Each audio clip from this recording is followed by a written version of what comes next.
السلام علیکم. نن به تاسو ته د نړۍ یو له تر ټولو حیرانوونکو او اسرارناکو سمندري کیسو څخه یوه رښتینې کیسه وکړم.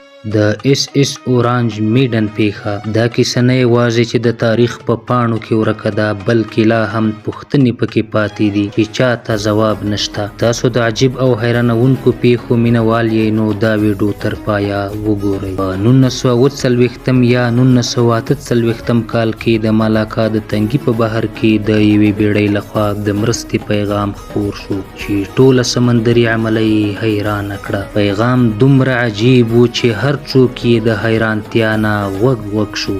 ټول افسران مړه دي، زه هم ژر مړ کیږم. د دې وروسته یې کوم غږ وانه شو اورېدلی. د بیړۍ موندل 15 دقیقې. د ژغورنې یوه بیړۍ هلته ورغله. اورانګ میډن یې وموندله، خو د یوه ویرونکې صحنې شاهدان شول. ټوله عمله په وحشتناک ډول مړه شوې وه.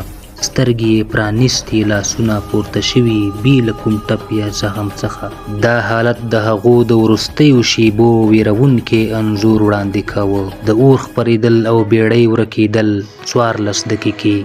ژغورونکي د بیړۍ د اور د خپرېدو له امله ناڅاپه تېښته وکړه او څو شېبې وروسته بیړۍ چاودنه وکړه او ورکه شوه. کله چې یې پلټنې وکړې، معلومه نه شوه چې دا بیړۍ د کوم هیواد یا شرکت وه. احتمالي وضاحتونه 2 دقیقې. آیا دا کیمیاوي زهرجن ګازونه وو؟ د کاربن ډای اکساید اخراج وو؟ فوق طبیعي پدیدې؟ پټ نظامي ماموریت؟ خو تر اوسه کره ځواب نه لرو. دا پیښه لا هم د تاریخ په اسرارو کې پاتې ده. تاسو څه فکر کوئ؟ دا پیښه څنګه شوې؟ که ستاسو نظر وي، لاندې کمنټ کې یې ولیکئ. که دا ویډیو مو خوښه شوه، لایک وکړئ، سبسکرایب وکړئ او د نورو عجیبو کیسو لپاره زما چینل تعقیب کړئ.